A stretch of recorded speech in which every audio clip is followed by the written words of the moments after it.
I happen to be the tail end batsman, and if you are aware of cricket, what is the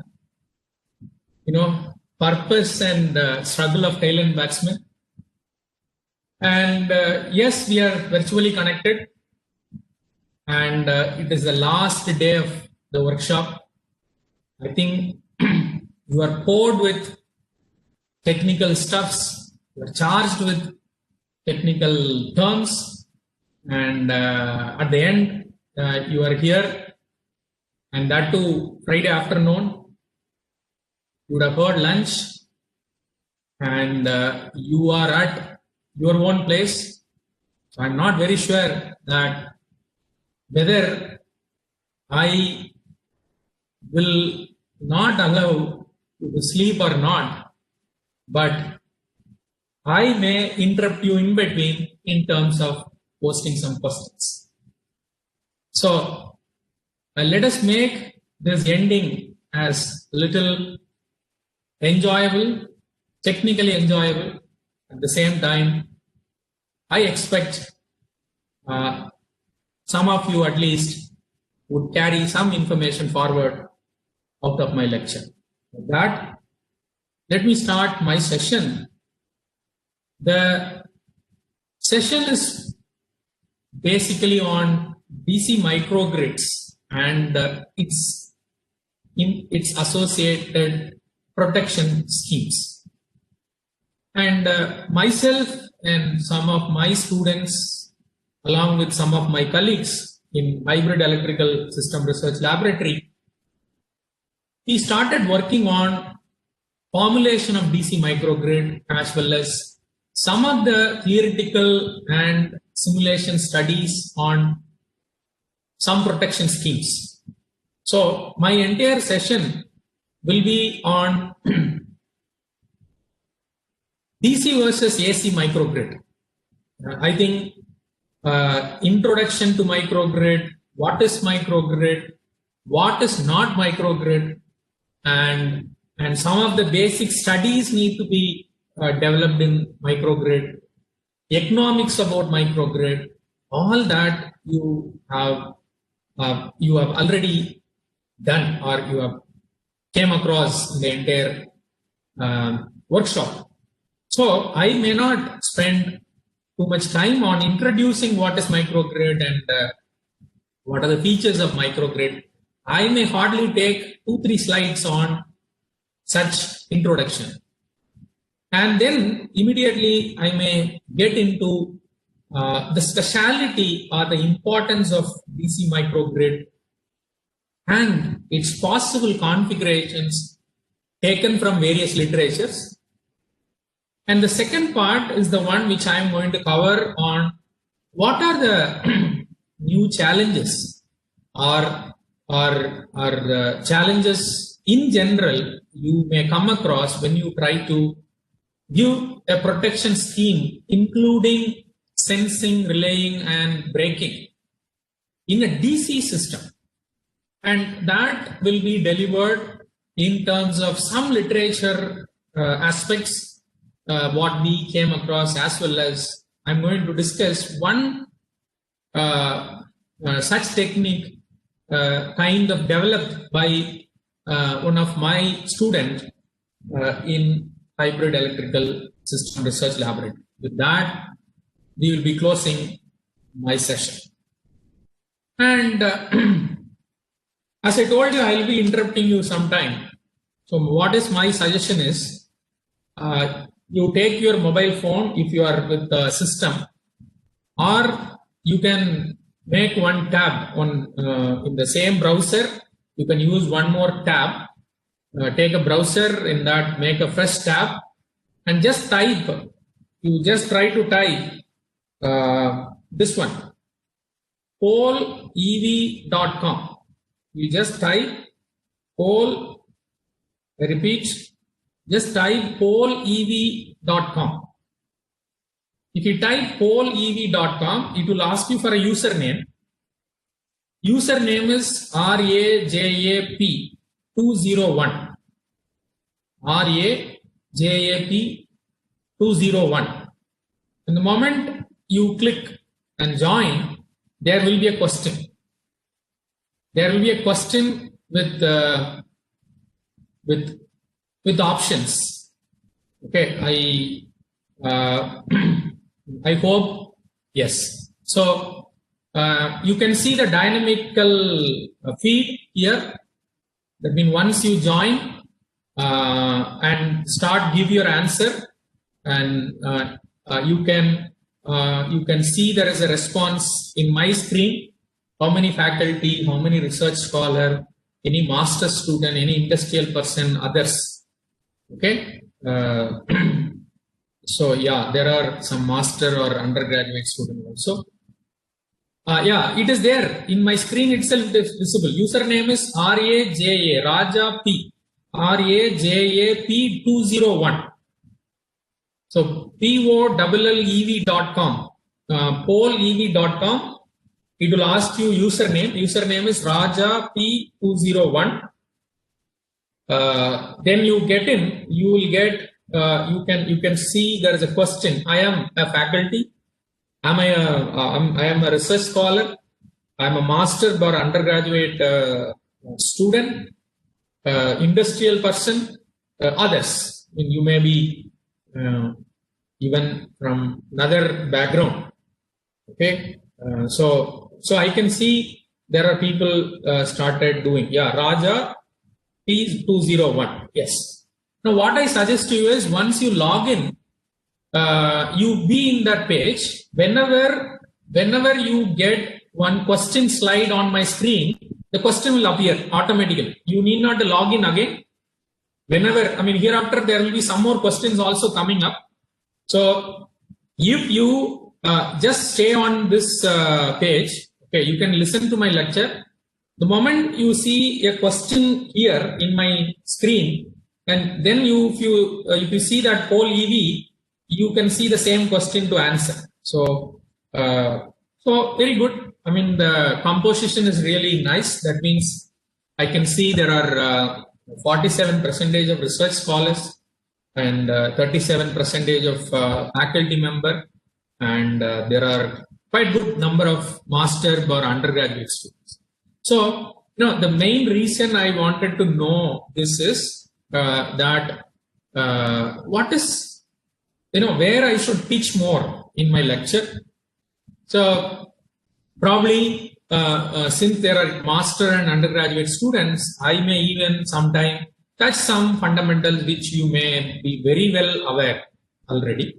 So that is the basic. I think people are still joined. That's good. Thank you for responding. And it is very easy and more interactive. So POLLEV.com and the username is Raja RAJAP 201. So keep logged in. Now you come back to my lecture. This is just an initial thing. Right. So now let us go further. Now I logged, so you may not be in a position to do it. Now next question. So I think you would have seen, again please check your screen. There will be a question. Are you working in the area related to micro bar smart grid? Okay, that's the question. So in the same page, this question will appear now. This question would have appeared now. On the same page, are you working? Yeah, I mean, it won't ask password, it will ask username. That means username is Raja P201. I'm not sure whether it will ask password. I'm not sure. But generally, it will ask if you logged out, it will again ask just RAJA P201, polev.com. Very good, very good. So now I can understand that I have to be slightly careful because there are many people already working related to. Is it asking password? I don't have password. I logged in without a password. It was working for me. Yeah, that's what I'm also. Okay, let me check again. I'll try. Yeah. Yeah, that's what. Because I tried before I floated this. if you face that problem, what I suggest is close that tab. Just close it and freshly you go to a fresh tab and start typing polev.com. Probably it will straight away ask you this Raja P20. Yes. I am not sure about the password. I have not experienced. Yes, thank you. Right. So let us move on. It is just a survey. Don't worry about this. So, that's what I told you. There are people planning to work. Welcome to micro and smart grid area. And there are no people working in that area, 10%, but there are people already working. That's great. So some of the terms which I am going to spell out may be very familiar to you, those who are working, and some terms may be new to you. So with that, let us go further in terms of, technical aspects. Right. So I think many of the speakers would have told about the need of microgrid. But my view from one literature is very similar to what everyone told, and I think some of them already would have told that.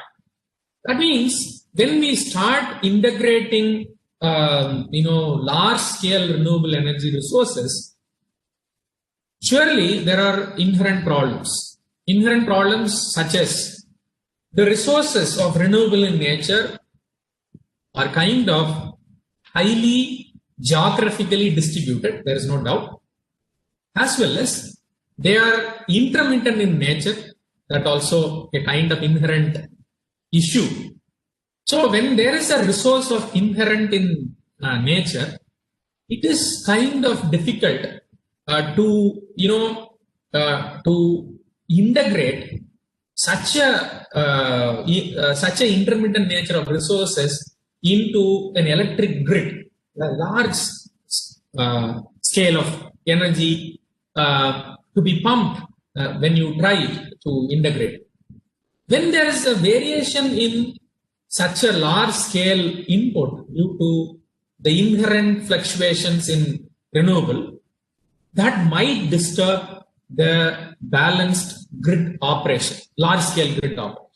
So in one of the literature, what they pointed out is that if the potential is very great, and if there is probably a great study evolved already to integrate a huge amount of renewable into the grid, then we can proceed. There is no doubt. There is a growth happening in India also.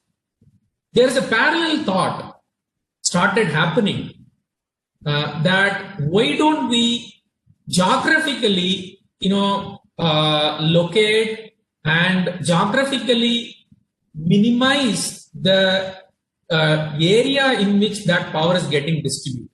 That means, let us say there is a renewable available in a particular area in which you would like to generate and distribute very locally. Then the integration, the interaction of large scale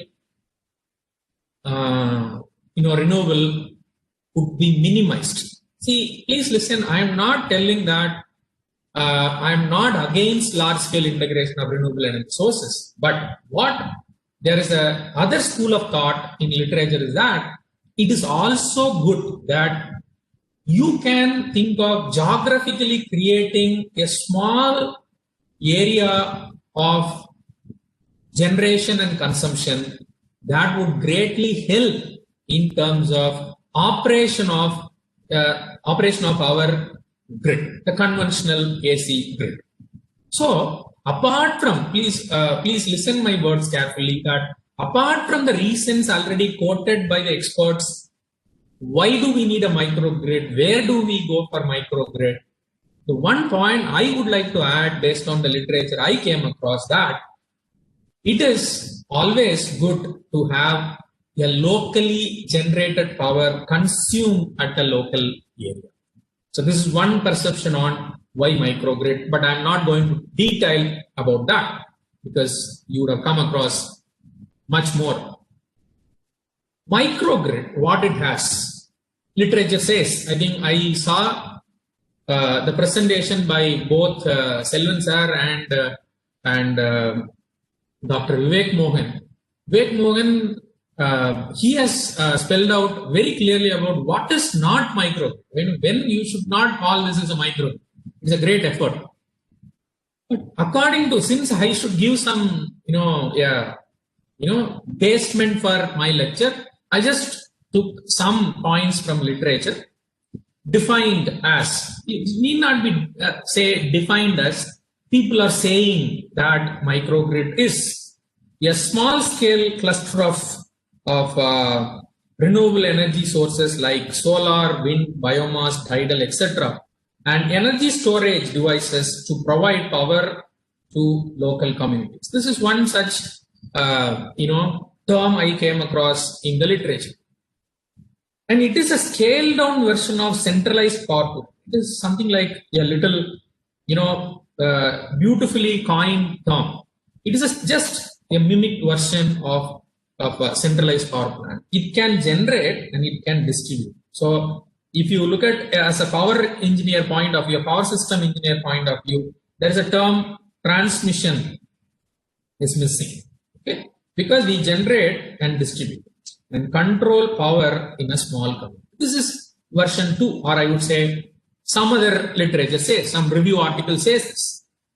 Then there is one statement I could see which took all the points, views of many people put together, and it says that it is a tiny power system, embed various components such as controlled and uncontrolled loads. Good, I think people would have talked about that, controlled and uncontrolled loads.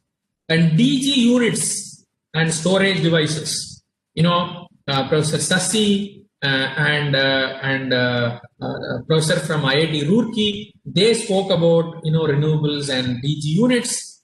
Yeah, today morning, batteries, electric vehicles, storages, operating together in a coordinated manner with controlled power electronic devices, active and reactive power controllers, frequency and voltage regulator, which are integrated with protective devices. When I when I placed this statement, I used already these statements. When I read this same statement once again, it is something looking like how this entire FDP went on. That means people spoke about power system aspect. Then people spoke about, after that people spoke about DG units and storage devices, and some spoke about controlled power electronic devices. I think we heard power flow controller, frequency and voltage regulator, and today as a tail end batsman it has come to protective devices. So it is something like you have everything. That's why it is something we call a mimic version of a large power plant. I came across one more interesting thing. With that, we'll be closing what is microgrid. It is a very interesting thing. You look at that. Microgrid is local. Microgrid is independent. Let me put a small star there. Microgrid is intelligent. You look at that. Microgrid is local. There's no doubt. I mean, there's no definition or relook on that. Microgrid is independent. I kept a star, the star represents condition applied. No, independent in terms of what? That is very, very important. That means the power sustainability, power balancing is independent. I think I still remember Dr. Vivek was telling that you cannot completely away from a grid. Though you create a microgrid, it cannot be completely independent unless otherwise you have a very sufficient amount of storage. Okay, so it is not very correct to say directly as a straightforward statement as independent. It can be independent in terms of its own operation and control. It can be independent, but it must be intelligent. There is no need to say by this time why it should be intelligent. Professor Sandhi Swarup has told all about cyber and communication, everything. So it must be intelligent. And by this time you all know why it must be intelligent too. But by the way, it is not microgrid alone intelligent. Even our centralized one grid, one India is also becoming more and more intelligent. Okay. So So in a nutshell, I can say microgrid is local, microgrid is intelligent, microgrid is independent. There is one good analogy. I think you can see this picture that it is a music concert. I think this person. You don't believe. Long back, when I was doing school or before that, I used to think, what is the purpose of this man? He has a stick. Some places they just use their hand. They'll just do it. All these people are sitting and struggling to playing their instrument. But what this person is doing, this man is doing with one single stick. What one literature or one thing which I came across is that it says that he is called conductor, right? So much as conductor would call upon various musicians to heighten, lower, or stop playing their instruments for the maximum effort. You look at that. So later only I understood the importance of this person. Why I placed this here is, this is something like to mimic a microgrid, action of microgrid.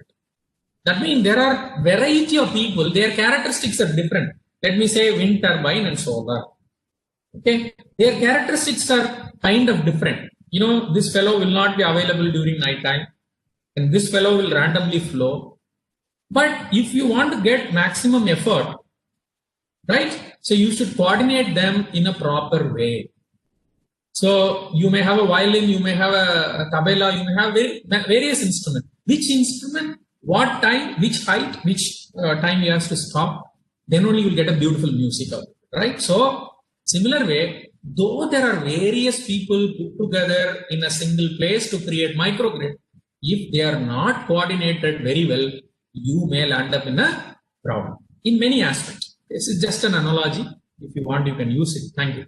So now let us come to some aspects of importance of microgrid. I'm not going to detail it because it is very clear already. It is a small area, kind of low initial investment, right? There is no long transmission lines proposed. Enhance local resiliency. Yesterday there was a question about what is resiliency and reliability, right? Very beautifully answered by Professor Swarup. So, see, the one best part of microgrid, according to my understanding, is that this point, it responds quickly to the changes in the system. It may not be possible. I'm using my words very carefully. It may not be possible in a very large scale integrated power system. That means it responds quickly to the changes in the system. Changes in the system, you look at our large scale power system, changes in the system may happen majorly due to load, not majorly due to generation. I think everyone will agree upon that. Major changes would rise or start from load changes. But when you have renewables accommodated in microgrid, there can be an unexpected change in generation too. So what is expected in microgrid? I mean, in a setup, you want that particular system to respond quickly to the changes in the system, right? Improve operation and stability of regional electric grid. I think I need not to say what is regional electric grid is. That means it actually supports. Okay, some people, for the sake of some people, let me put a star that, sir, sometime it may disturb the stability of operation. There's a research scope, right? So people say that sometimes it disturbs now, sir. But in general, if you take a positive look on microgrid, it actually improves the operation and stability of regional electric grid. Accommodate changes in load characteristics at distribution level. I think the similar point. Right. Now this I thought, okay, I can share. That is with the title, History Coming Back. Right? History comes back or coming back. Right? You can see a picture. It is Niagara Falls Power Company, 1895. Why I kept this picture here is that we all know, being an electrical engineer, we all know that the history of electricity, history of electrical engineering, especially history of power generation distribution, correct? And you must have come across that earlier days they started generating electricity in a particular area geographically. They could only distribute to a smaller amount of load for a small distance or short distance, correct? So the similar thing only we are trying to mimic. I hope, though the technology wise they are not one to one same, but the architecture wise, the components wise, the power transported distance wise, according to me, they're kind of one to one similar. I won't say they're same. So we are trying to, get back to the olden days of, locally generate and serve ourselves. And this is, why I kept this figure is that similarly, like olden days, there are modern microgrids. I mean, this is taken from one particular area, a photograph. It is kind of mimicking. Then there comes, okay, there is no doubt now with respect to, because I am not, as I told, actually I used to keep some more slides on microgrid introduction and all that. I purposefully deleted because you are already exposed to what is microgrid. Right. Now, once you decided, okay, people are venturing into microgrids, then immediately they may have a thought, right? Okay, what I should go about? Should I go about with alternating current or direct current? Okay, I think almost everyone by this time must be knowing what is war of currents, right? The war of current between Thomas Alva Edison and Nicholas Tesla. The one interesting point with respect to this picture is that I could see here, that is the war of currents officially settled. You look at that. War of current officially settled in 2007. In 2007, when Edison entered 120 years of direct current. See, this is, even it was surprising to me when I came across first time. Okay, so the major purpose of this picture is, we told history is coming back. That means we are getting back into the kind of golden structure of creating our own energy systems. That is called kind of renamed, or we can call that as microgrids. At the same time, shall I go ahead with alternating current or direct current? That is a big question, correct? Now let us see some answer for that. So you would have seen some of the basic architecture of microgrids. One among that, in general, let us say you got wind, you got solar PV, you got fuel cell, you can add batteries, you can add other type of energy resources also. And at the end, you are trying to interconnect this entire coordination or the entire power. Even you can have a conventional, diesel power plant. I mean, diesel generating units. A diesel unit can be connected. A battery can be connected through required power electronic circuit. The battery can be connected. There is no doubt. But ultimately, at this point, I mean, people generally call that as PCC, that means point of common coupling, or I would say that if you call this system as a microgrid, then this is the point at which the grid, the AC grid is getting in, or you are trying to supply, or you are getting connected to a low voltage AC network. So basically, you aimed your microgrid is going to interact with the low voltage AC grid. So what you have done, you used a DFIG, so it is going to fetch you AC power, and you have solar PV, but it is not a direct source of AC, so you may need some stage of conversion. Finally, you will be converting DC into AC. Fuel cell is also DC type, so you may need a converter. Other than that, the very basic attributes of microgrid remains the same. look at DC. If you just look at without getting into detail, the diagram is made such a way that they look similar. You look at that. There is a DFIG, that means wind turbine based generation. There is a solar PV. There is a fuel cell. Yes, here also you can have diesel generators. You may have a battery with appropriate converter. All that you can do. But what you have decided that I will be pumping a power to a low voltage DC network. But the question comes here is, do we have a ready-made low voltage DC network? Currently, we do not have any low voltage DC distribution network. Okay. But if you want, you may create. Okay, that is a different level of discussion. But my discussion is purely on assuming that there is a low voltage network, low voltage DC system is available to receive your power in terms of or interact with your microgrid in terms of DC level, and look at that. So here you need DC, so AC to DC is used, but here it is just DC, so you may not need an inverter. Here also it is DC, so you may not need an inverter. So what I wanted to convey here is that according to a topology, according to the accommodation of resources, DC and AC microgrids happen to be similar. There won't be any difference.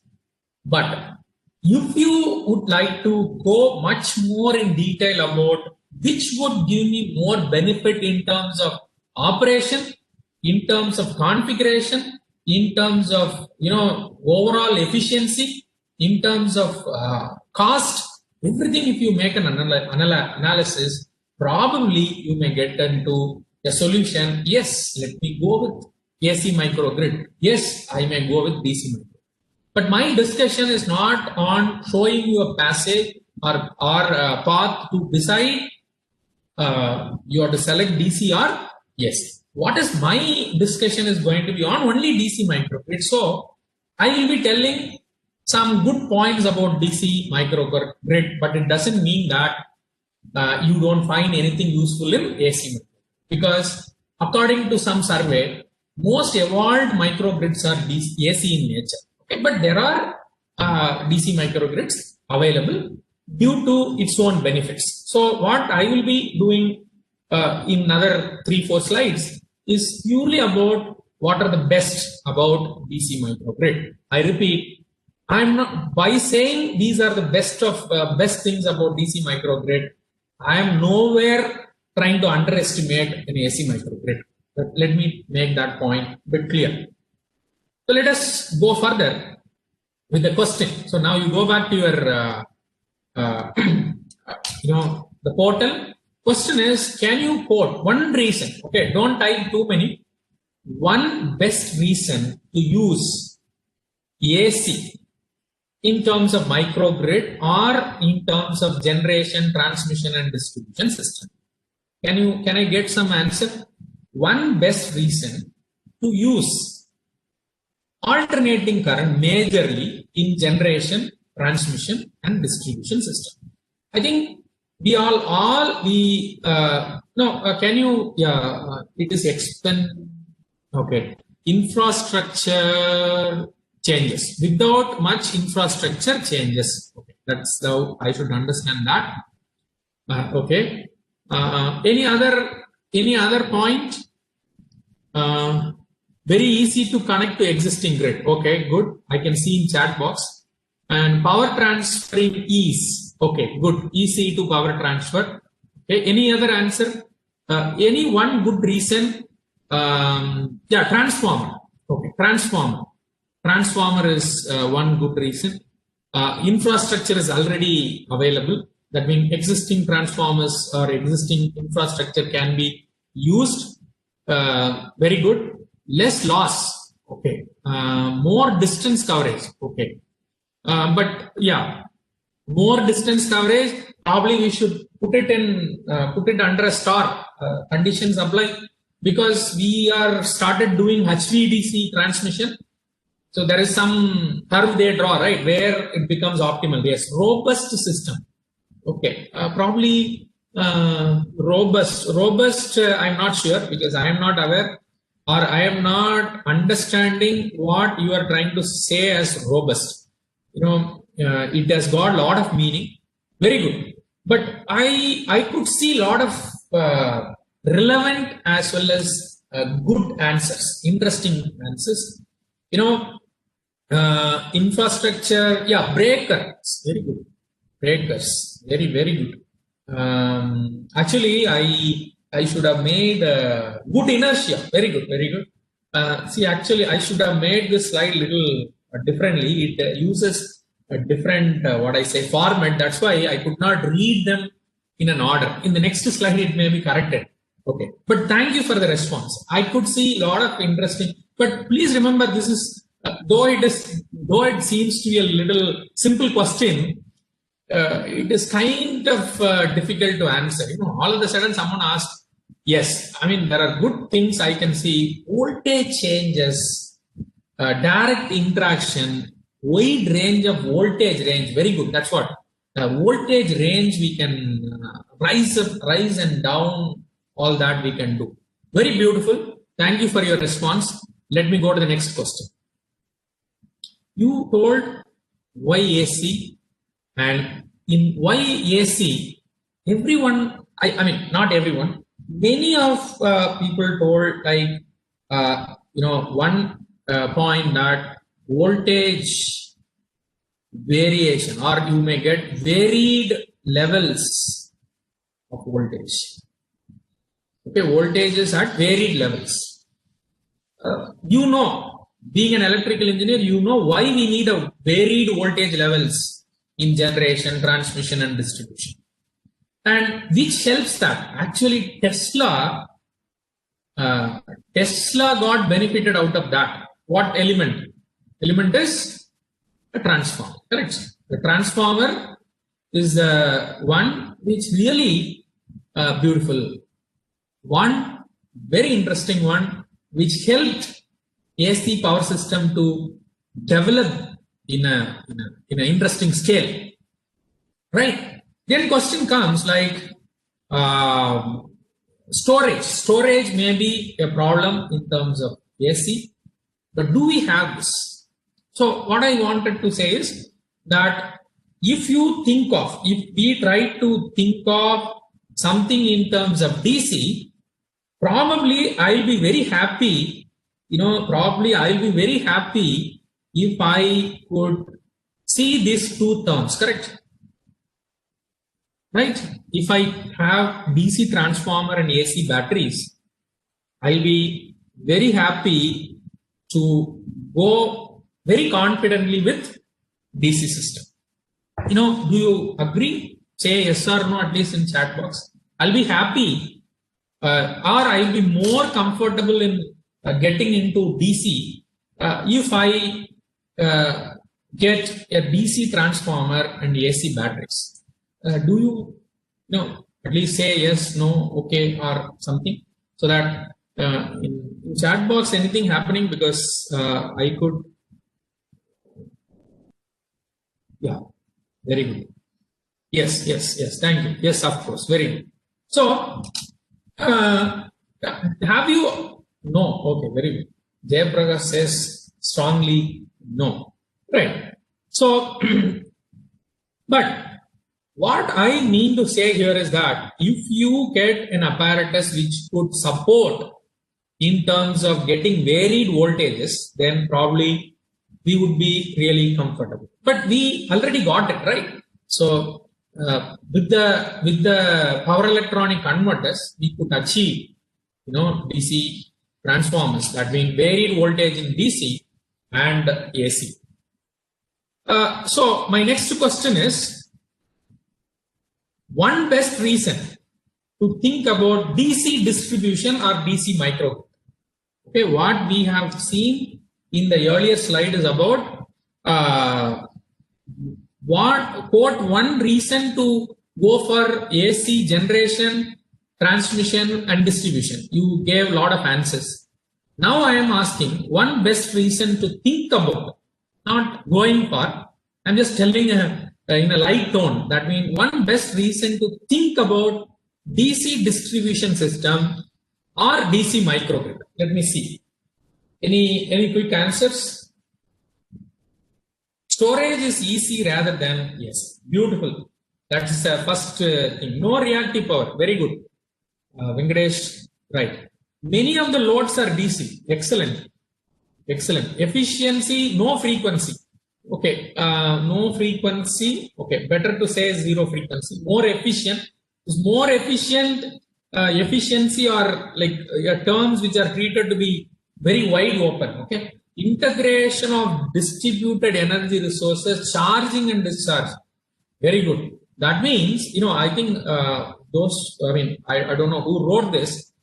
Those who have written this, probably they had this in mind. That means they wanted to say when you have especially renewable based distributed energy system where you may experience too much fluctuations in the resource, in the energy production, there it would be better if you have a provision to charge and discharge whenever you need. No harmonics.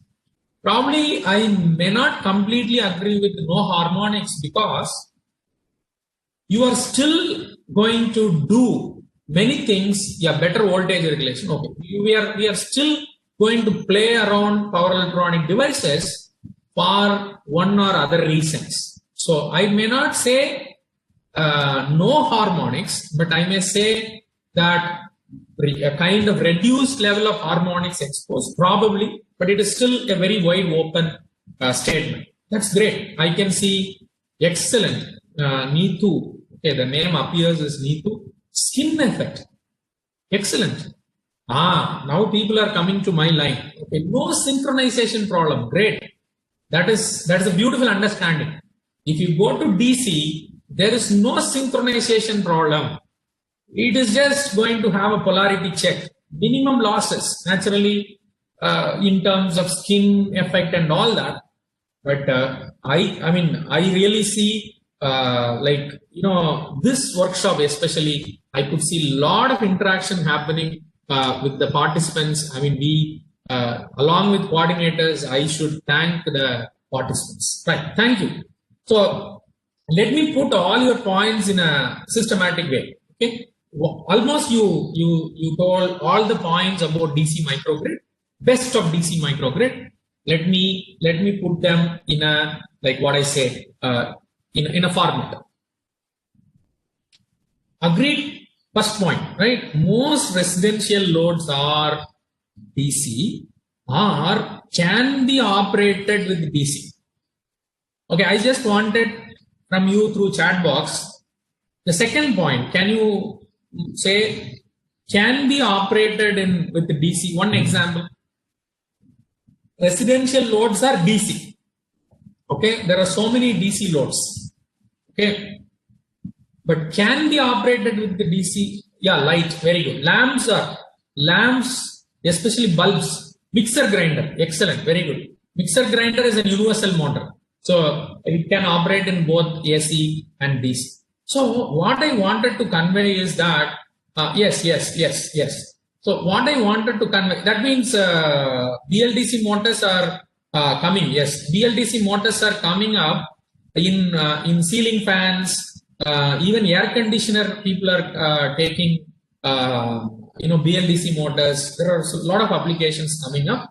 So what I wanted to say is, since we are talking about microgrids, it is better to discuss loads in terms of residential level. Correct? Why? Because the capacity of microgrid, the power capacity of microgrid is going to be not similar to the large scale grids. Correct? So naturally, it is going to be mostly connected to a distribution network. When you think of a distribution network at the level of 415 volt AC, it is better to think in terms of residential loads. So most of the residential loads are DC and can be operated, or it can be operated in DC voltage. Yes, I expected number of wires required for same power transportation.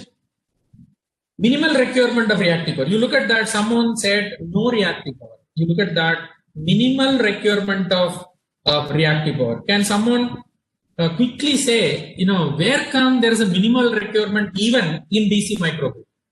Quickly, one response, very quick response in chat box. Where do you think of? No, not like that. Okay, fan. Okay, I am talking in terms of it would. Yeah, I mean, what Venkatesh you told is correct. That means any, but DC motor, take DC motor directly. Yes, yeah. Any DC motor you connect, it may not take, but someone told very clearly, power converters. This power electronic converters may slightly, major contributor. I'm not telling that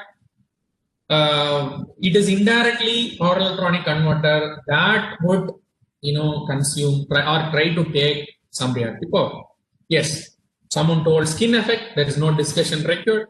High power transfer capability, then redundant stage of power converters. Okay, but what I wanted to say here is that when you try to compare an AC microgrid with same type of power resources, that means your input sources happen to be same, and you try to integrate with an AC distribution system through an AC microgrid, and same input, if you try in terms of LVDC grids, okay, low voltage DC grids, then you try to compare the number of power converter stages. There may be some redundancy in AC microgrid that could be avoided.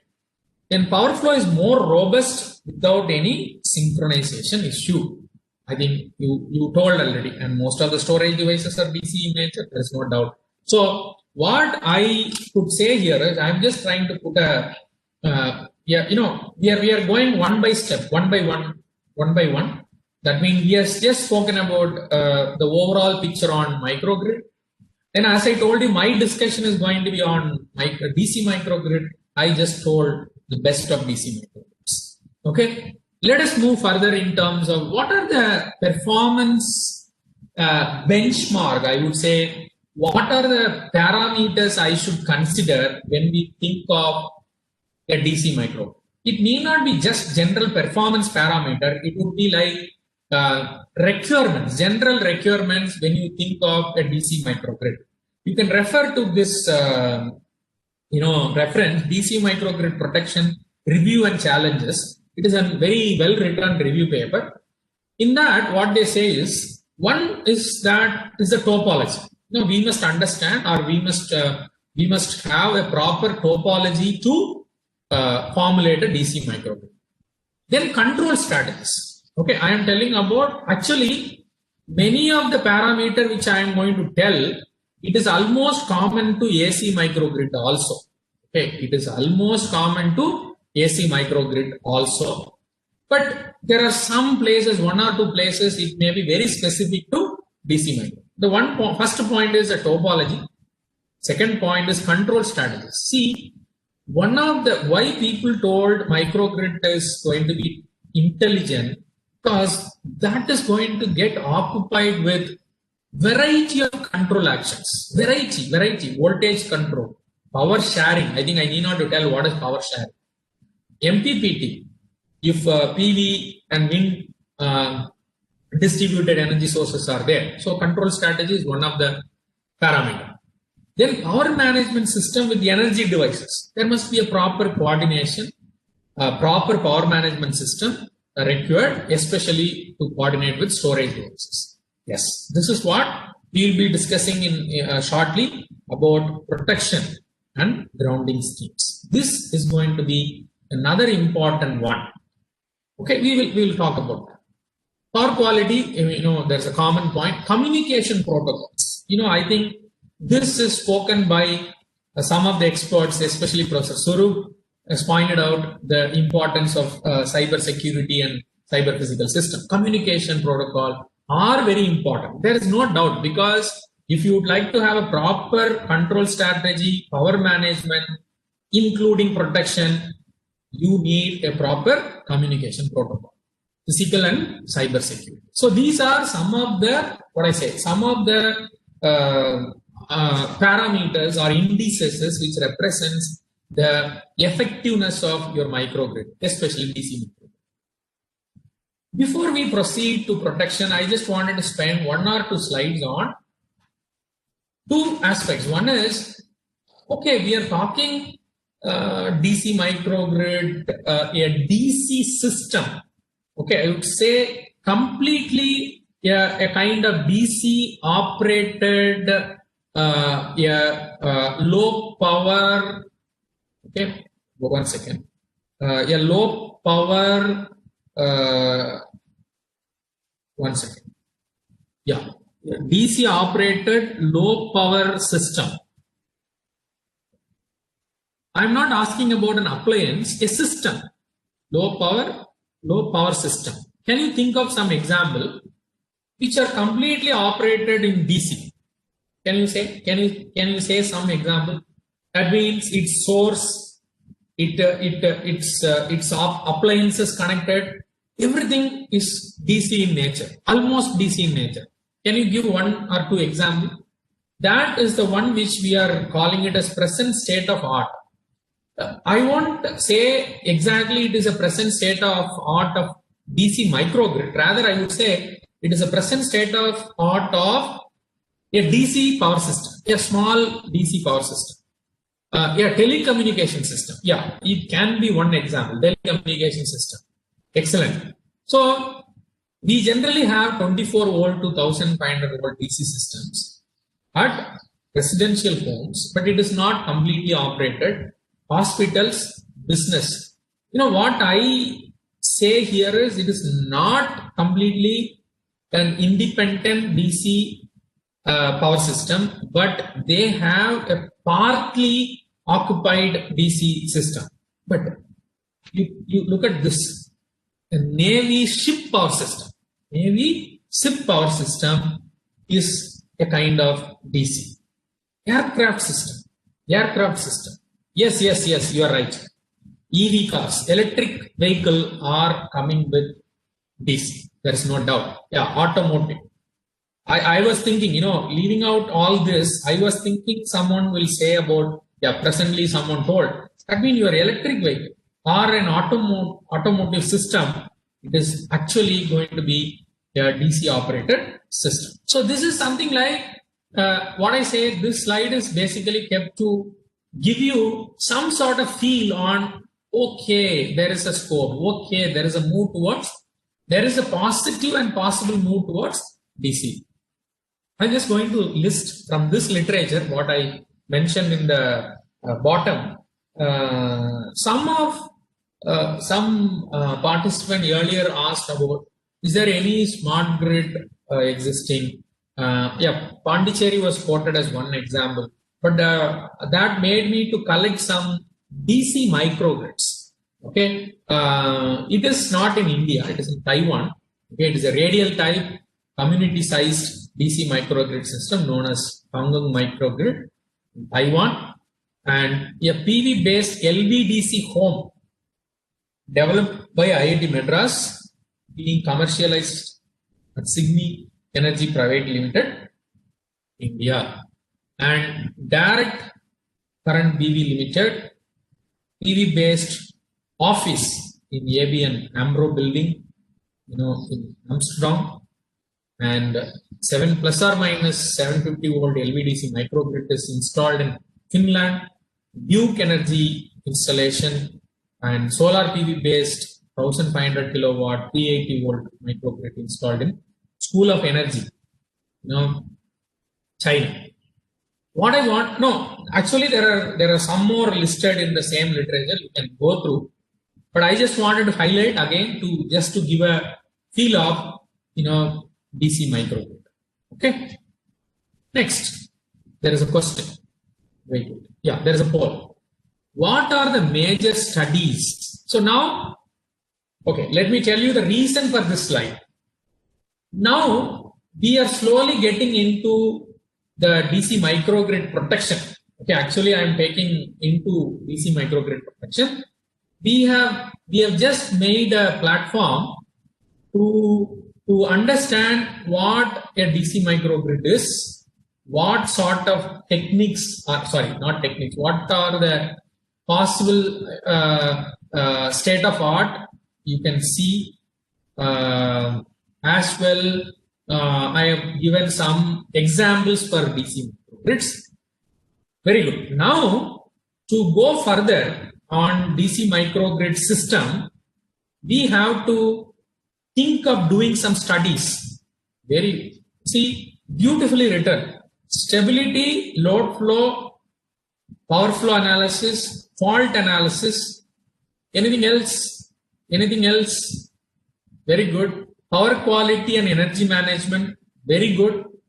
Contingency analysis. I think there is some core power system students are there, or faculty are there. Protection. Excellent. Thank you for that term. State estimation. Okay. LFC and AVR. Okay. Low frequency control, automatic. Economic dispatch. Excellent.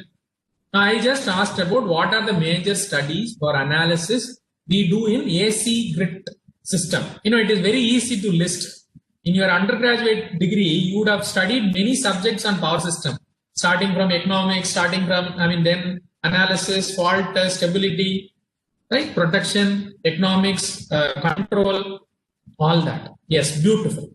Now, what the main purpose of asking this question is that when you are switching from AC grid to DC grid, though it is a small scale DC level grid, if you think of designing a DC microgrid, if you think of analyzing a DC microgrid, if you think of creating a protection system for a DC microgrid, no doubt, I can tell you confidently, no doubt, almost similar studies need to be carried out in the DC system also. I hope you all agree on that.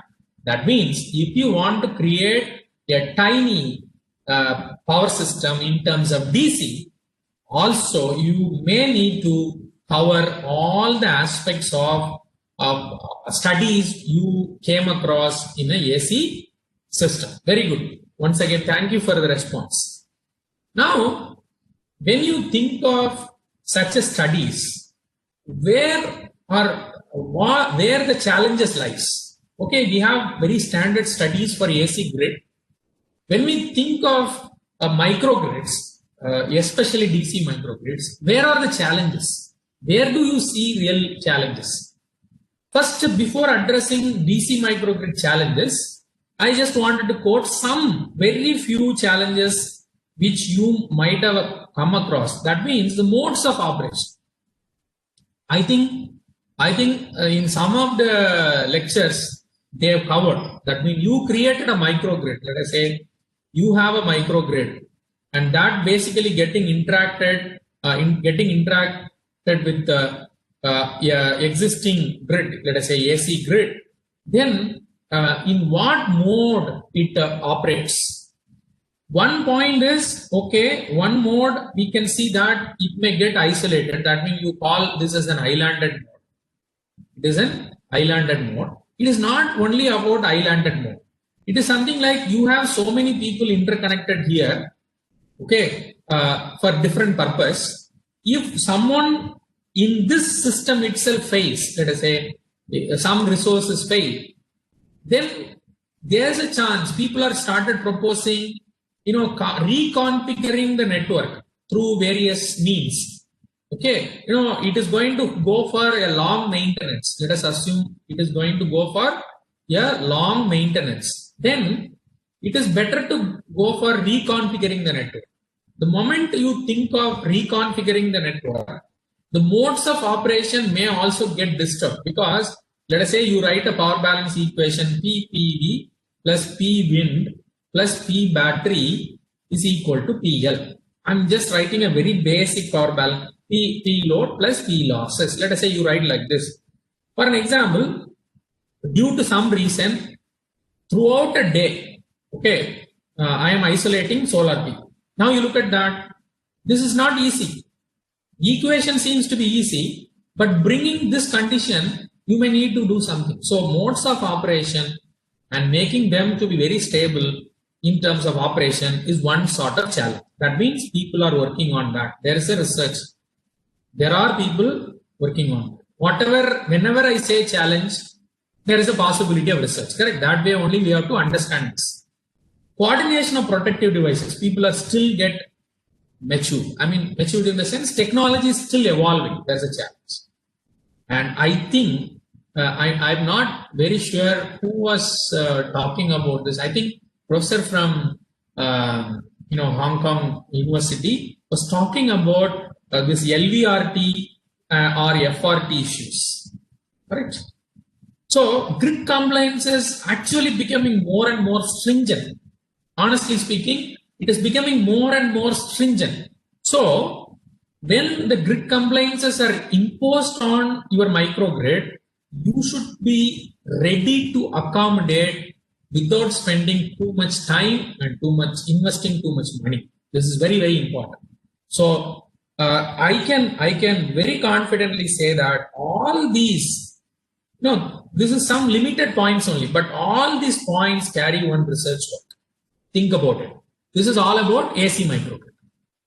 Coming to DC microgrid, you look at that, the first term, all challenges in AC microgrid, then whatever the three in addition, relaying schemes for protection. There is a small difference. You look at that, coordination of protection devices is different from the technique of relaying. I think if you are working in, or if you happen to be a power system engineer, there is a difference between a protection device, that is the representation of whole aspect of your protection. But when you say very specifically relaying scheme, what does it mean? This has to appropriately identify or discriminate the fault between your normal operating condition, load changes, all that. There are so many things we'll be talking in the further slides.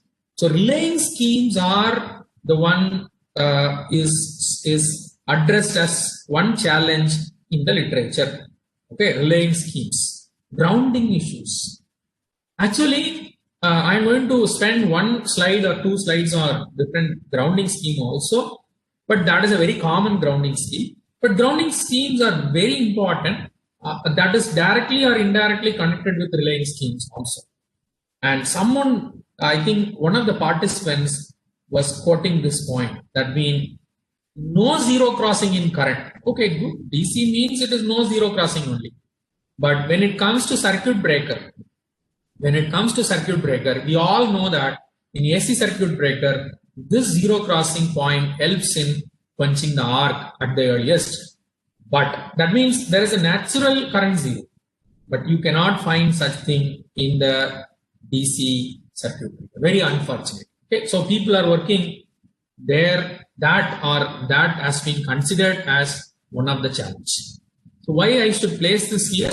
The major thing is we are trying to shift from a large scale grid into microgrid, and in that AC and DC, we must at least aware of what are the possible challenges that would help us in understanding or finding a research problem. As I told you, one aspect of one challenge is topology. I thought I can spend one or two slides on what are the possible topology of microgrid, especially on DC. Okay, it is actually possible topologies of DC microgrid. Okay, now just have a look, have a close look. Okay, you will find some of the interesting things in this diagram. The interesting thing I mean is that, yes, the red color line is a DC bus bar, or they call it as DC grid, no doubt. And on the above, I mean, just above this, most of the sources are there. Below this, generally it will be of loads. I think that you can easily see.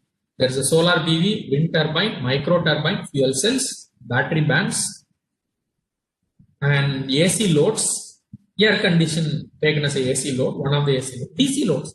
Look at DC loads. Computer, lamps, fans, chargers, laptops. What is this? Data centers and telecommunication. I think one of the participants was pointing out this, telecommunication system. Yes, motor loads. And there is no doubt, morning you had a session on plug-in vehicles. Dr. Resmi was telling that it is not even going to be hybrid electric vehicle. It is just going to be direct plug-in vehicle. No, you have to just charge and run. Right? So this is going to be one topology. Can you find one thing missing in this? Anything very quickly? Quick observation. One thing is missing in this. What is that? It is a microgrid. It is a DC microgrid. But one thing probably missing. What is that? Any quick observation?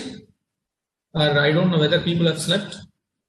Is my voice circuit? No. Okay. Probably my question is not there. Yes. Utility grid is missing. Your utility AC grid is missing. Okay. So, naturally, because when there is an AC grid is missing, you can see there is no transformer. Now I'm going to show the next picture. You have to, so watch this. It is a challenge. Okay, not a challenge at all. Probably in some book or newspaper, you will get see the two picture and find 6 differences. Something you play, no? Similarly, we are going to see. Okay, so remember this picture. I'm going to show next picture. Hope you remember all. Okay. Right. Now you have to tell me what are the changes compared to the previous picture. There are evident change. People have answered some changes in the last question itself. Super capacitor.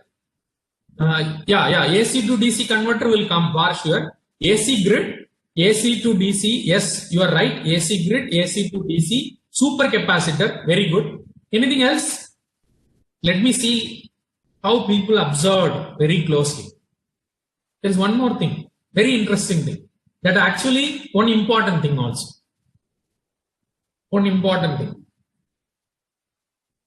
PCC, PCC, okay, fine. Okay, anything else? PCC is related to that AC grid. No, storage devices, yes. I think someone pointed out, super capacitor is an addition. Battery is already there. I want, let me see. Any quick answer? You almost pointed out everything, but there is one difference. Transformer, where is transformer? Right. AC grid, transformer, DC AC. Whatever I am marking, okay, let me mark that. Breakers, that I didn't watch. Breakers, they are not there. Okay, let me see. Okay, so let me mark whatever people told. Very good. So super capacitor, AC grid, transformer, AC to DC. Anything else? Okay, I will quickly show you one more time. Previous figure. Yes, DC to DC converter. Professor, you are right, but can you tell me where? DC to DC converter in which one? Professor, you are right. Yes, thank you. Yes. Now people got. Yes, this was missing. You look at that. Batteries are directly connected to DC grid. Yes. What are the different techniques of? Okay, that I will take that question later. So what I wanted to tell you, okay, it's a good observation. That means in battery energy storage, DC to DC converters are kept when AC grid is in. That is a very important point in a microgrid study. Let me tell you why. See, when there is no AC grid, when the AC grid is absent, then if you are into power system studies, especially load flow studies, we call one bus as slack bus or one source as slack bus. So in general, when you come to load flow studies, an analogy load flow study for DC microgrid, if you load flow study for DC microgrid, if you think of some slack bus, if there is no AC grid, this battery banks are going to be a slack bus. So when you have battery banks behaving as slack bus, better not to be controlled. Better not to be controlled. So that's why there is no DC. But when it comes to single bus topology of DC microgrid with AC grid connected, this point is going to, or this structure is going to be like a slack bus. It is like a slack bus. Then you may need a control action on the battery. Your battery is not going to behave as what? As a slack bus. So what I mean to say that is, when you try to do power management, okay, when you try to do power management or power balancing study in DC microgrid, this, especially if you are working on single bus topology, this is one of the interesting things you should look after. And there was some question I will surely take up at the end related to storage devices. Let me move on. So this is a single bus topology. Multi-bus topology. Multi-bus topology is something like, I generally refer this as something like an apartment. One apartment where you all live, and this is a commercial building. I think there was a discussion on peer-to-peer market exchange and all that, right? So that comes in this part. Basically, this is an apartment where all your household DC home appliances and AC loads are there, and you, in your apartment, probably you own all this, and you have your own microgrid, your DC bus. Then next immediate building happened to be a commercial building where you have data center and telecommunication and plug-in, and they want something like a micro turbine, fuel cell, batteries. Now there can be an interaction in terms of resource exchange, money exchange. Probably that can be called as a multi-bus topology, peer-to-peer exchange, and all that is possible. This you can extend. This, if you want, you can extend. This is multi-bus. Ring bus. I think ring bus is very common because when we studied distribution system in our basic course on transmission and distribution system study, we are very familiar with radial, fed at one end, both the end, and all that, right? So this is a ring bus system. You know the advantage and disadvantages of ring bus system. The best of ring bus system is that even at one place you get into a trouble, you can see the breakers are placed, and the rest of the system can work in its own way. That is the ring bus system. And mesh topology is slightly different from what is that? Ring bus. See, here there are some tie line possibly. Okay, that means they have a local line, and within the microgrid they may put a small island which work independently. They work independently for some time, for some reason. You would have isolated something for some reason, so that is possible. So these topologies of mesh and ring mine, especially for the reliability sake, okay, reliable power supply, if you want to maintain, probably such a mesh and ring topology are expected.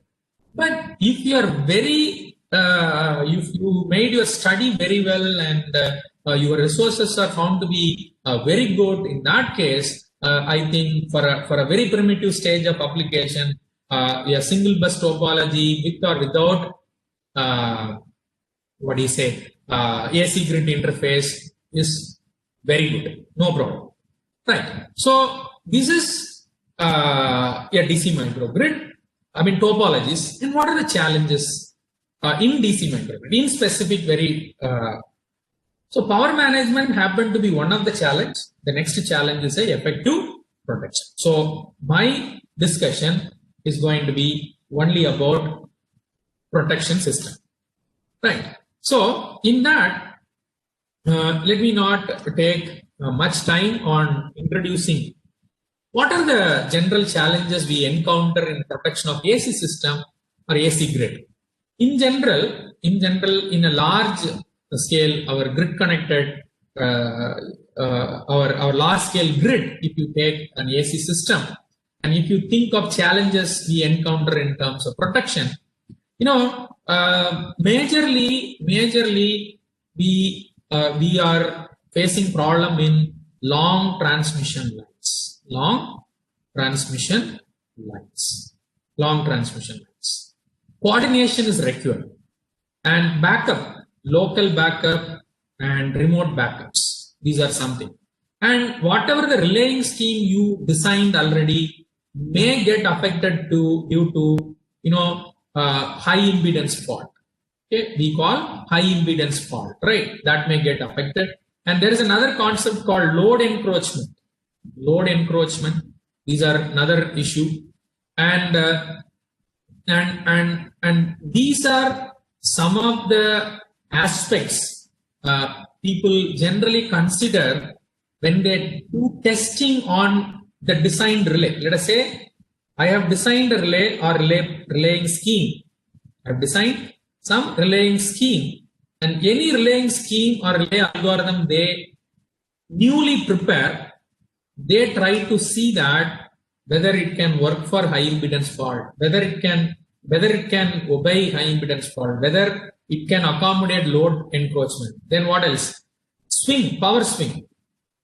Power swing is another thing which we generally come across as a challenge. When my designed relay, whether it can accommodate power swing problem. Okay, so I just quoted few issues. Okay, now the similar or some sort of equivalent issue may pop up even in the DC system also.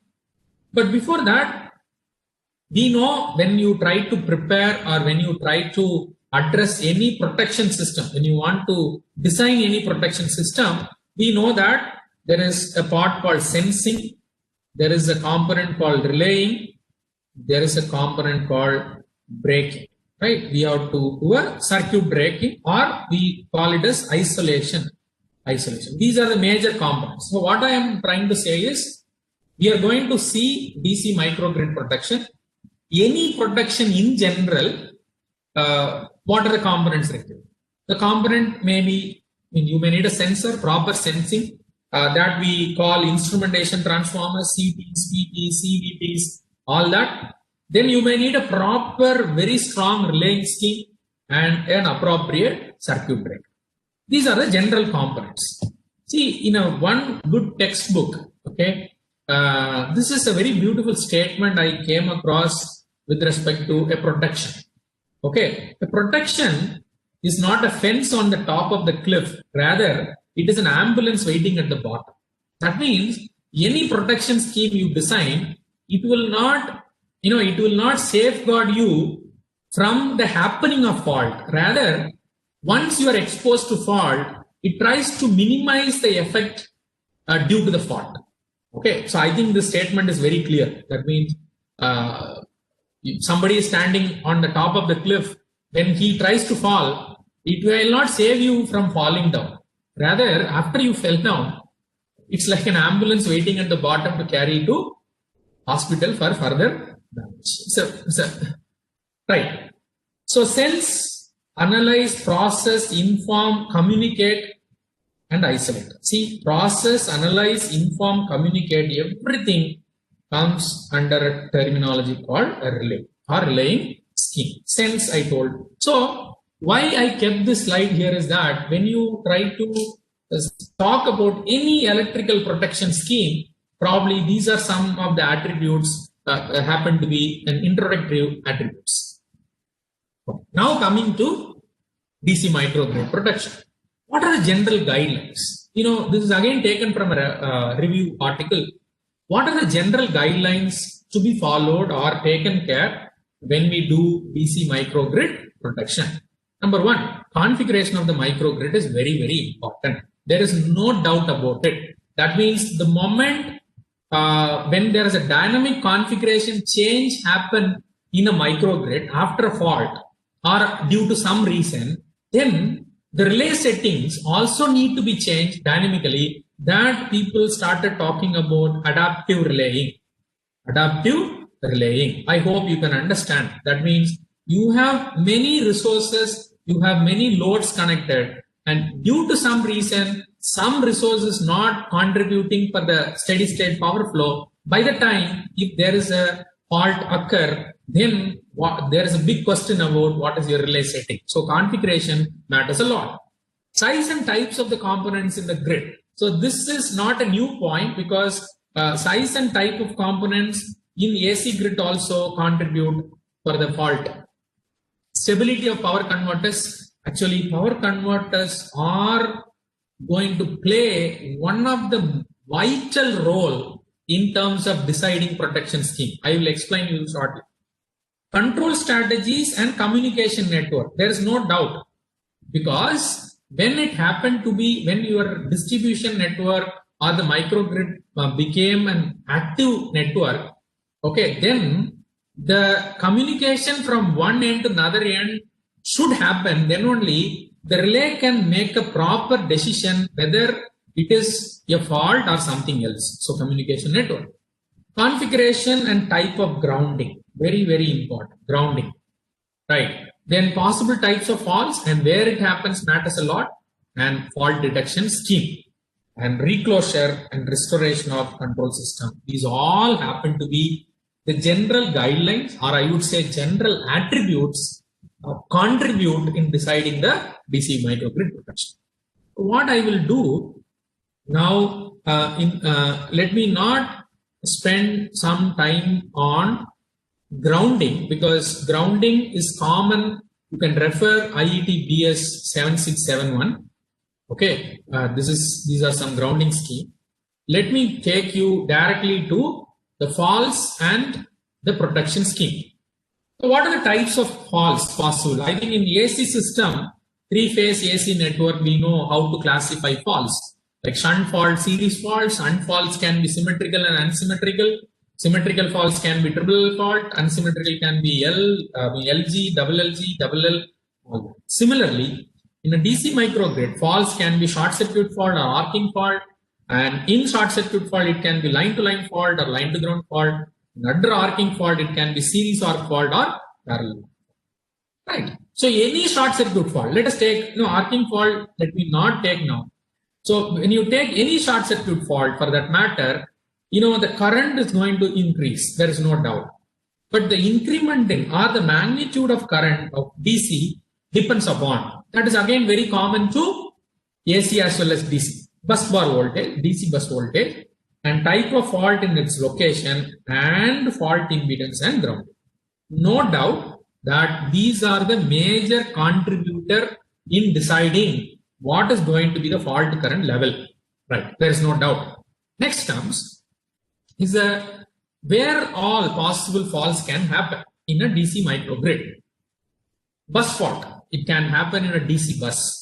When it happens as a DC bus fault, it can happen as a line to line fault. That means you have a positive polarity bus, you can have a negative polarity bus, there can be a short circuit between them.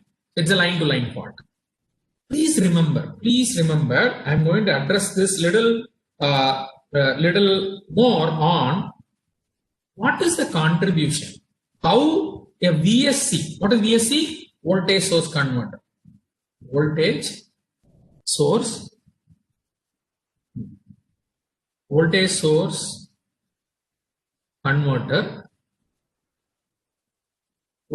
converter contributes for fault current. How it contributes? Let us see. That is an interesting one. And when you have an energy storage device, how the contribution of the fault. Then line to ground fault. Naturally, the grounding depends upon type of grounding. There is a possibility of over voltage may occur in the system. And at the DC feeder, there can be a fault. It can be on the cable. It can be at the connecting joints. It can be a failure of cable insulation that may lead to arcing. So these are the possible fault locations in DC microgrids. Let me leave this. Now let us come to relaying scheme. So what I wanted to concentrate for another half an hour is purely on what is a very well noticed challenge when we think of designing a relaying scheme for a DC microgrid. For that, I'm just first trying to classify what are the possible types of relaying scheme available for a DC microgrid protection. Number one is unit protection. What is unit protection? I think the same term what you would have come across in the AC system. That means, let us say this is the apparatus to be protected, then you will be sensing current in both the ends. And if these two currents, phasor difference of these two currents of say I1 minus I2, then using this, you can use simple overcurrent relay to find out whether there is a fault or not. That is called unit protection, or it is called differential relaying. ANSI says that in AC system it is 87, number 87. Right. Now, non-unit protection. When it comes to non-unit protection, single threshold setting is used. That means, what is non-unit? That means you will sense, let us say this is a line to be protected. You will sense only one end of the line. You will not worry about what is happening on the other end. Then it is a non-unit protection. Then single threshold setting. Single threshold setting means that you are taking only one threshold here. It is otherwise called single-ended scheme. That means you will use only local measurement. You will not make any measurement from here and they will not be communicated in a bilateral way. Just see the local measured data. It can be change in current, it can be change in voltage, it can be a power transient scheme, it can be a traveling wave scheme. What I am going to do now is that, let me come here. Yes, let me take this. So, when it comes to protection methods in DC microgrid, it can be a current and voltage based method, it can be just a communication based method, it can be a local protection method or wave and intelligent method. I'm just going to show first, okay, what I'm going to tell you is now that I'm just going to show you two major literature. There are so many literatures available, but I'm going to show you just two literatures based on a particular scheme. And then I'm going to tell what we understood and what we modified in that algorithm told in the literature. Okay. Before I start explaining what is that algorithm, I just wanted to tell you how this voltage source converter is going to be critical. Is going to be critical in terms of fault current. Now look at this structure carefully. That means it is an utility grid, and you know there would be a transformer and getting connected to a voltage source converter. And what is this point?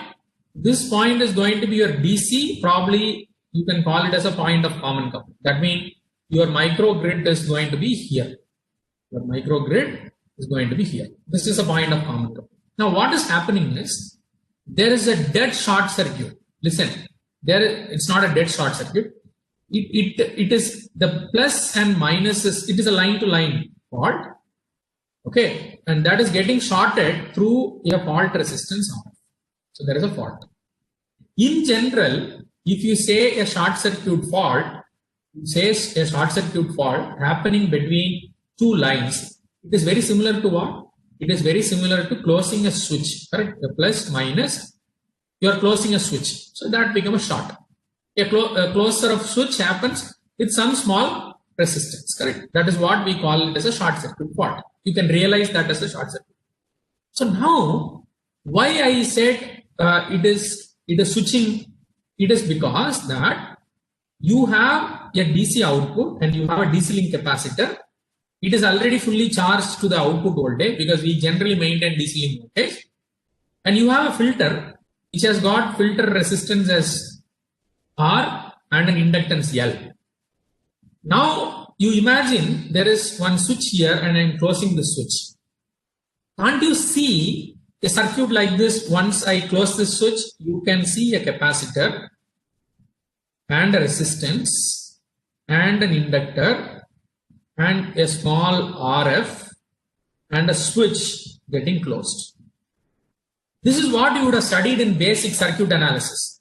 What we would have studied, a initially charged capacitor with VO voltage and an RL circuit is getting momentarily closed at time t equal to 0. So what sort of response you may immediately get?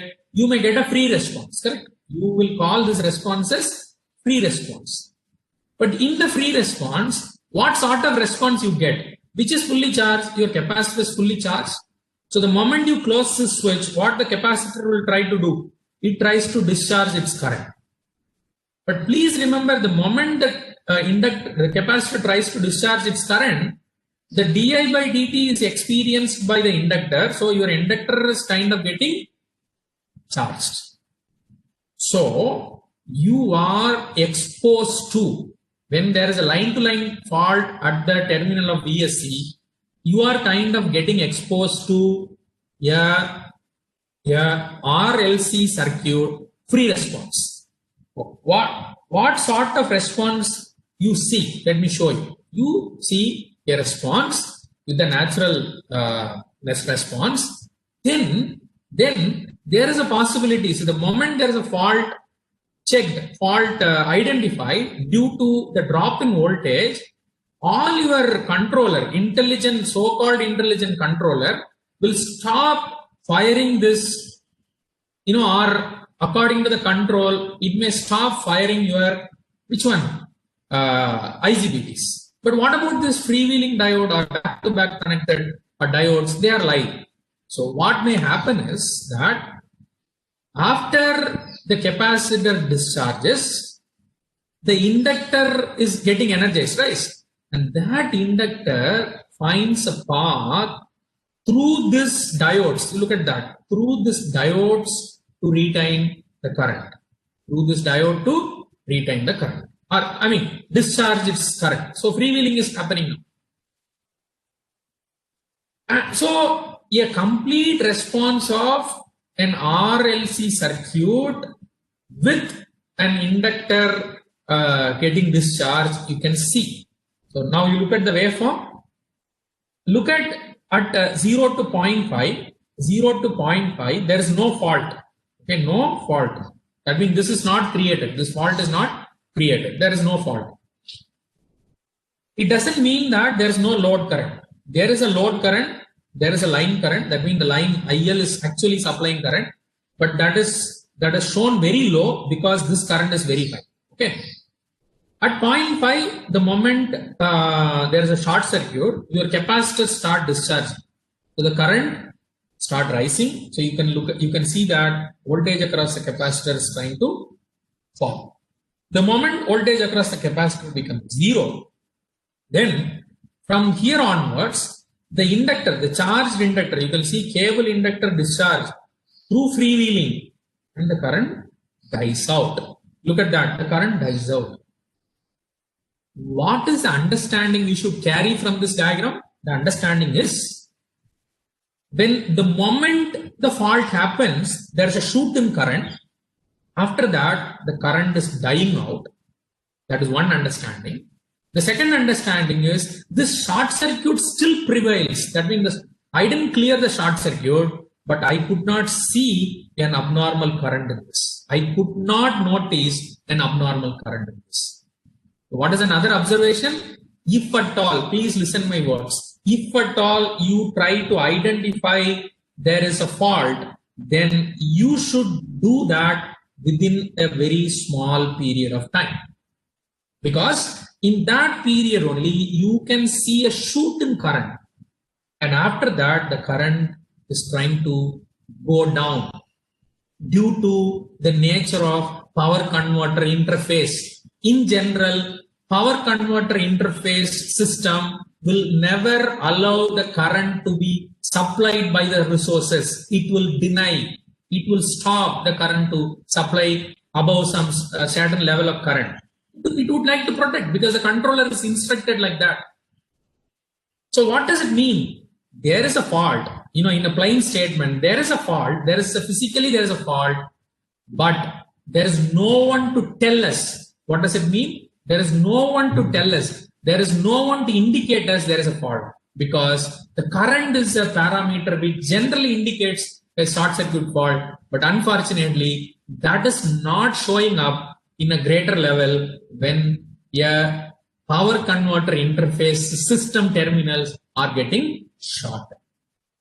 So the challenge is when a DC short circuit happens at the terminal of a VSC converter, especially in terms of microgrid, there is a challenge. You have to detect your fault in a very short span of time. The allowed fault current detection time before voltage collapses in DC system is much lesser compared to AC system. That's a challenge.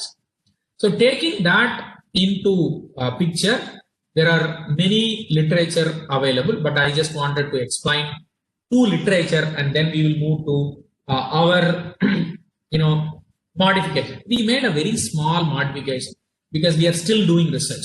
Okay, right. So please try to understand that one of the challenge, I'm not telling that is the only challenge.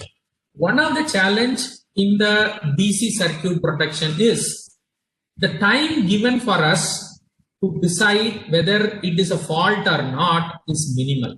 That statement you please carry in your mind. The major reason why we have a very limited time is that majority of renewable energy sources connected system in a DC microgrid is controlled by power electronic converter. In general, these power electronic converters are not allowing the resources to contribute for fault current. That's a challenge.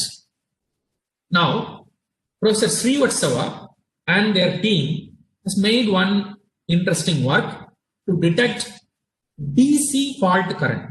Okay, we should detect fault current of DC. Now, what they did, they wanted to make a numerical based computation or numerical relaying algorithm. So what we have to measure? We have to measure current. There is no doubt. So let us say this is my line. I am measuring a current at this particular location. Then I will calculate del I. What is del I?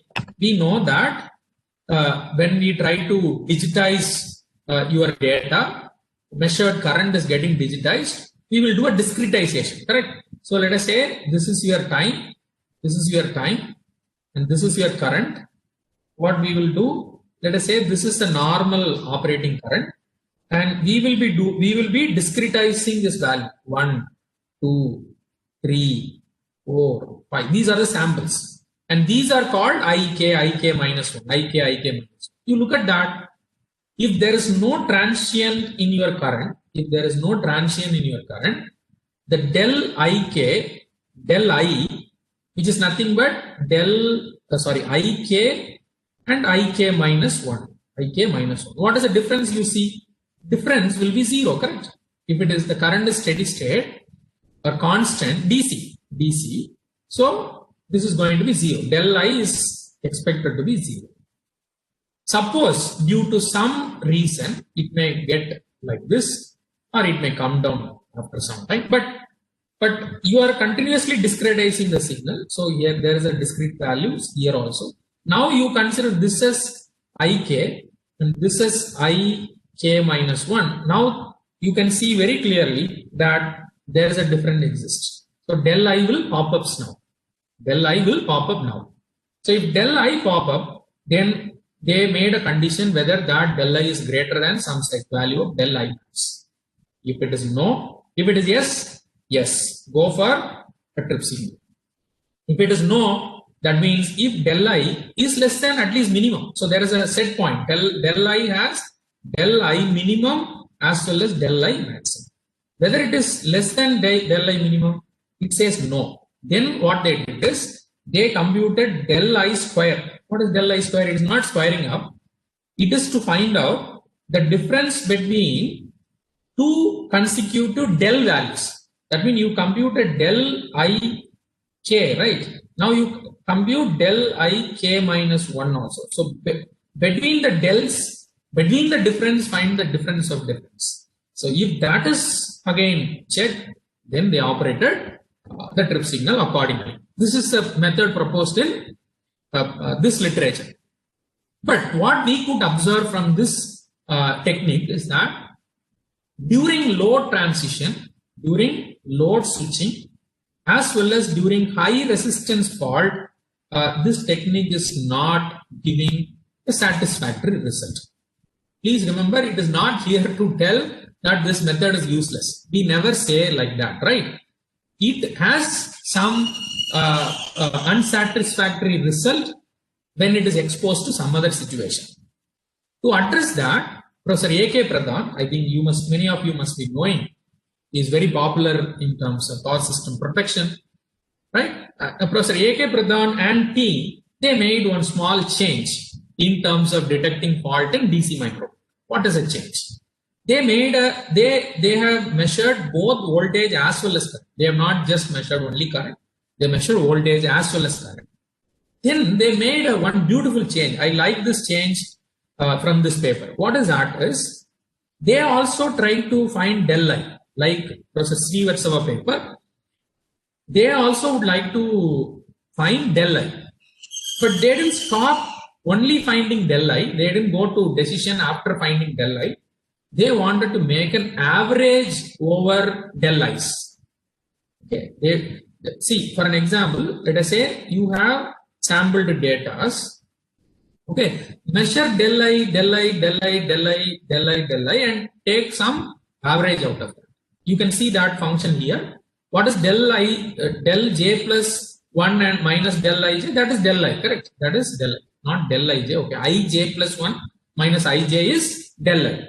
Now, what is this? You are doing a sum, and that you are dividing by number of samples multiplied by the period. I mean, the sampling rate.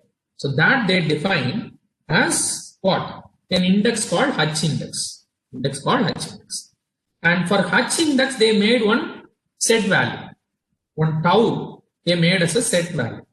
So what they did is, if this H is coming greater than that particular del. If H is more, means what? The del I is happened to be the average of del I is high. So that means there is some problem. So H comes greater than tau. If it is yes, then they are proceeding further. If it is no, they go back and check the next consecutive values. Now, what they did next is, that is an interesting point. They started measuring L seen during the time. Now, you may wonder that, how L is coming in a DC system. We all know that in a DC system also L will exist. Okay. L will exist, but it actually sleeps, correct? Inductance sleeps actually.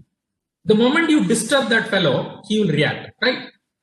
We know during fault there is a disturbance. Disturbance is di by dt, right? So whenever you make a disturbance to the current in the network, this fellow will wake up, and once this becomes zero, he will go to sleep again. That's all. So what is the advantage as a protection engineer we have? We should keep an eye on, you should keep an eye on when this fellow wakes up, correct?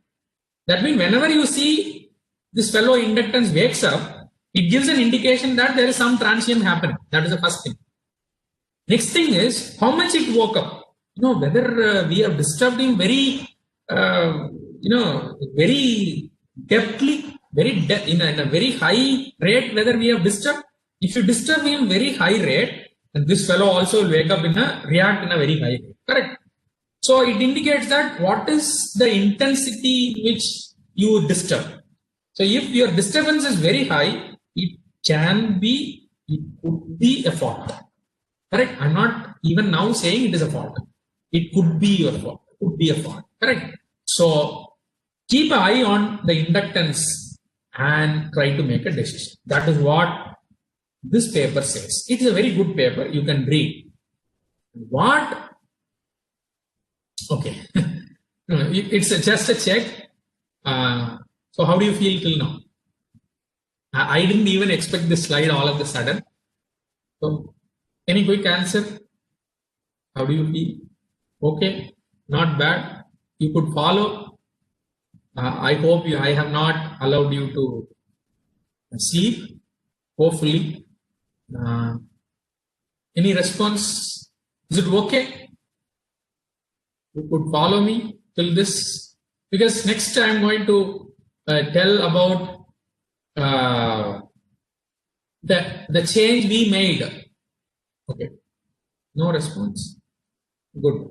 I think people are. Oh, there are some questions I will take. Is that fine? Any?